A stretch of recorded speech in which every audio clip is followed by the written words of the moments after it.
Apakah Axio Pongo itu bisa tahan lama, Bang? Itu pertanyaan yang kami dapatkan di bulan pertama kami ngetes Axio Pongo. Terus kami bilang, emangnya kami peramal? Kan kami nggak tahu. Kita harus tes dulu. Nah, sekarang sudah lewat dari 6 bulan. Jadi kita tes lagi. Ini adalah Axio Pongo 760 dan kita akan lihat bagaimana hasilnya setelah dipakai intensif selama sekitar 5-6 bulan ya. Dan kita akan bandingkan dengan hasil pengujian di awalnya.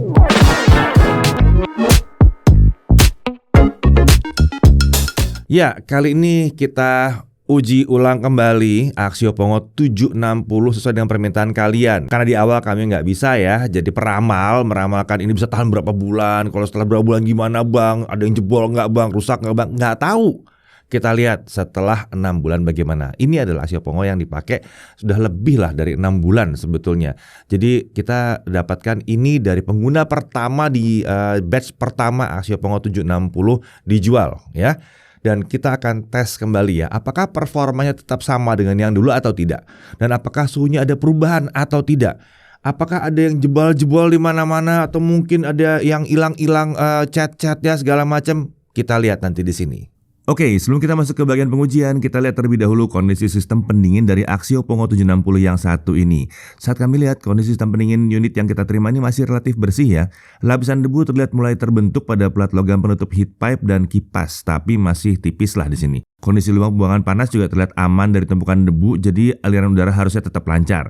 Sepertinya laptop ini jarang dipakai di luar ruangan, jadi kondisinya tuh nggak banyak debunya. Untuk kondisi bodi unit yang kami terima ini penampilan terlihat masih cukup oke meskipun udah dipakai 6 bulan lebih ya. Kalaupun ada bekas pemakaian hanya terlihat pada goresan-goresan tipis di area punggung layar. Nah untuk engsel layar pun masih berfungsi dengan semestinya. Sepertinya laptop ini dirawat dengan cukup baik oleh pemiliknya. Oke, perlu diperhatikan bahwa pengujian Axio Pongo 760 sebelumnya dilakukan di kantor lama kami, sementara pengujian ini dilakukan di kantor kami yang baru. Jadi mungkin ada perbedaan pada suhu mengingat desain kantor kami dan pendingin ruangannya sudah berbeda banget. Tapi untuk suhu ruangan kami atur sedekat mungkin dengan suhu kantor lama di kisaran 25-26 derajat Celcius. Lalu untuk software pengujian kami pakai versi yang sama kecuali untuk sistem operasi dan driver tentunya ya. Kita pakai versi terbaru. Jadi perbedaan bisa timbul karena faktor yang satu ini. Oke, kita langsung masuk ke pengujian ya. Di sini kita akan bedakan skor untuk Pongo 760 versi awal dan 760 versi setelah 6 bulan. Langsung kita masuk ke Cinebench R15, kita looping 20 kali. Skor yang tertinggi yang didapatkan di mode entertainment untuk Pongo versi barunya itu 2066 poin, sementara setelah 6 bulan di kisaran 2083 poin. Kemudian untuk mode performance kita lihat Pongo 760 baru itu 2267 poin, sementara setelah 6 bulan kita lihat di 2202 poin. Nah untuk skor yang dapat dipertahankan di mode entertainment itu 1750 sampai 1770 poin untuk Pongo yang baru dan 1670 sampai 1700 poin untuk Pongo yang sudah 6 bulan. Untuk performance mode kita dapat 2000 sampai 2100 untuk Pongo yang baru, lalu 2000 sampai 2100 dengan satu kali penurunan di bawah 2000 poin untuk Pongo setelah 6 bulan pemakaian. Jadi bisa dilihat sini performa Pongo 760 setelah 6 bulan pemakaian itu relatif masih mirip dengan kondisi barunya. Kalaupun ada perbedaan tuh tipis banget lah bedanya. Sekarang mari kita lihat suhu kerjanya pakai Cinebench R15 20 kali loop. Nah, saat menggunakan kecepatan kipas maksimum, suhu rata-rata prosesor dapat dikendalikan di bawah 80 derajat Celcius di mode entertainment. Bisa dibilang suhu Pongo 760 yang udah 6 bulan ini masih mirip dengan yang baru. Nah, kalau pakai mode performance, suhu prosesor tuh bergerak di rentang 97 sampai 99 derajat Celcius. Di sini ada kenaikan sedikit dibandingkan dengan yang baru, tapi hanya beda beberapa derajat aja. Kami menduga bahwa ada kemungkinan thermalpaste bawaannya itu kemampuannya sudah mulai ada penurunan sedikit ya. Lanjut ke Blender 3.4.1 dengan barbershop scene. Untuk CPU rendering kita dapat 30 menit 51 detik untuk Pongo dalam kondisi baru dan 33 menit 11 detik untuk Pongo yang kondisi sudah setelah 6 bulan. Untuk GPU rendering dengan CUDA kita dapatkan bahwa 3 menit 15 detik itu hasilnya persis sama ya antara Pongo yang masih dalam kondisi baru dan yang setelah 6 bulan penggunaan. Nah, kata di sini bahwa pada saat CPU rendering performa Pongo 760 yang udah lama ini sedikit melambat.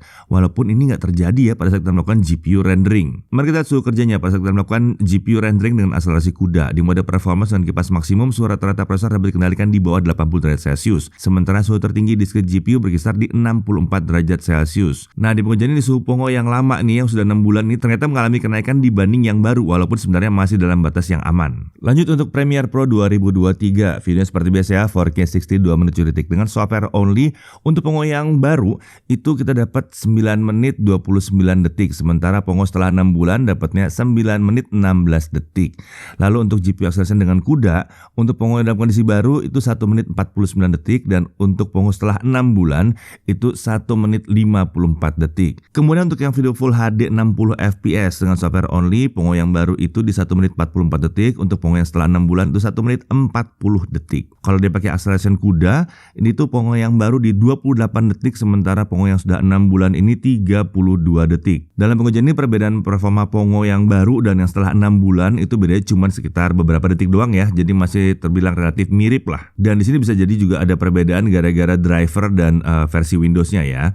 Nah, kita lanjut ke suhu kerja. Untuk 4K video export dengan akselerasi CUDA di mode performance dengan kipas maksimum, suhu rata-rata prosesor dapat dikendalikan di bawah 80 derajat Celcius dengan 2 kali lompatan ke 81 derajat Celcius.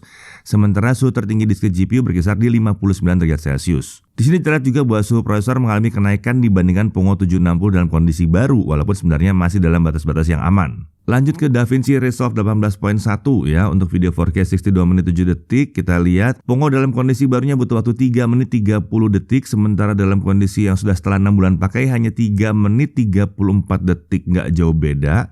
Kemudian untuk yang Full HD 60 fps dalam kondisi baru dia 57 detik, sementara setelah 6 bulan pakai dia 1 menit 1 detik. Lagi-lagi tidak jauh berbeda. Nah, sekarang mari kita lihat suhu kerjanya pada saat melakukan 4K video export di mode performance dan kipas maksimum. Suhu prosesor terlihat bergerak di rentang 90-100 derajat Celcius, sementara suhu tertinggi untuk disk GPU hanya mencapai 70 derajat Celcius. Nah, untuk karakter suhu prosesornya sebenarnya masih mirip dengan dalam kondisi baru, walaupun di Pongo yang setelah 6 bulan ini lebih sering spiking ke 100 derajat Celcius. Lanjut untuk disk GPU test Trademark Time Spy Graphics Score DirectX 12-nya kita lihat di 10.329 poin untuk kondisi baru, sementara untuk kondisi setelah 6 bulan kita dapat 10.120 poin. Terlihat perbedaan performa disk GPU-nya tipis, hanya beda sekitar 2%-an aja. Ini bisa karena sistem pendingin atau karena driver juga bisa. Nah, kalau untuk pengujian gaming tentunya kita nggak bisa samakan pengujiannya ya dengan yang lama, karena gamenya udah beberapa kali update dan mungkin performanya akan beda banget. Jadi untuk pengujian gaming kita tidak akan bandingkan ya di sini. Walau performa kita banding-bandingkan bisa nanti salah tangkap ya. Jadi tanpa banding-banding kita langsung tes aja Pongo 760 yang sudah 6 bulan pakai ini. Hasilnya bagaimana kalau kita mainkan game-game yang biasanya kita pakai belakangan ini. Performanya kurang lebih seperti ini ya.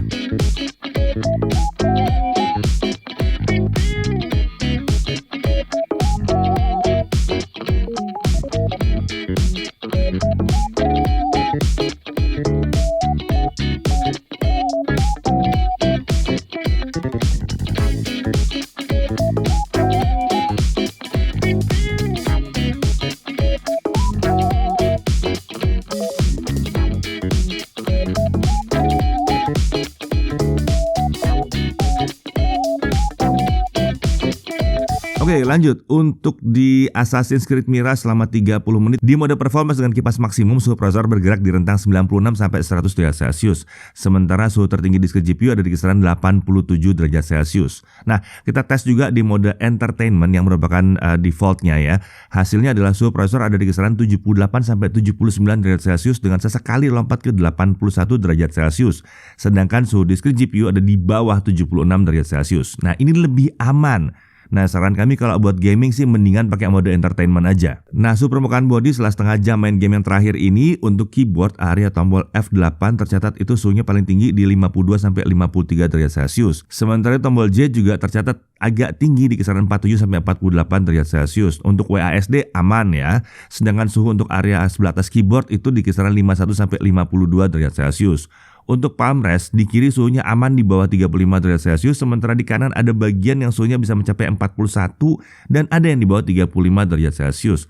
Tapi seharusnya tangan kanan ada di mouse kan kalau kita main game pakai yang satu ini. Jadi harusnya aman lah. Lanjut untuk storage test dengan Crystal Smart, kita lihat bahwa kecepatan bacanya di 6706 MB per second dan tulis di 5090 MB per second. Performa SSD-nya hanya beda dikit dibanding yang dalam kondisi baru ya. Dan penurunan untuk SSD wajar banget karena udah mulai dipakai di sini.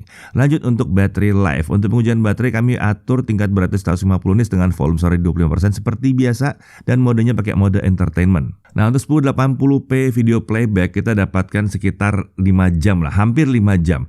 Ini datanya ternyata agak turun ya dibandingkan yang baru. Dulu tuh sekitar 6 jam. Lanjut untuk charging, dalam 30 menit terisi 35%, sementara untuk mengisi dari kosong sampai penuh butuh waktu 2 jam 37 menit. Ini juga sedikit melambat dibandingkan yang dulu karena dulu butuh waktu 2 jam 10 menit walaupun secara persentase nggak terlalu jauh sebetulnya. Oh ya, kalau kalian membeli Pongo 760 sekarang nih, kalian bisa mendapatkan garansi selama 3 tahun dan ada ADP ekstranya. ADP ekstra sendiri memberikan jaminan penggantian akibat kelalaian yang diakibatkan oleh si penggunanya sendiri. Atau bisa juga untuk tindak kejahatan seperti pencurian misalnya. Selain itu pembeli juga akan mendapatkan bonus game original Assassin's Creed Shadows kalau pada saat kalian membeli Axio Pongo 760 ini. Ya, pada akhirnya kami bisa lihat bahwa setelah kami uji ulang Axio Pongo 760 yang udah dipakai berbulan-bulan ini ternyata bisa memberikan performa yang sebetulnya nggak terlalu jauh beda daripada awalnya ya. Rata-rata laptop emang kayak begitu. Akan ada sedikit penurunan setelah sekian bulan. Tapi yang jelas nggak ada yang rusak, nggak ada yang crash, nggak ada yang hang, nggak ada yang nggak jalan. Engsel juga masih utuh ya. Semua masih baik-baik saja di sini. Jadi ya kalau ada yang ragu-ragu sama Axio Pongo 760, mungkin kalian mau nunggu pengujian setelah 2 atau 3 tahun, silahkan. Tapi menurut kami pengujian setelah 6 bulan ini sudah cukup meyakinkan kami bahwa performanya, daya tahannya sudah cukup lumayan. Saya Didi Irfan, Jaga TV TV.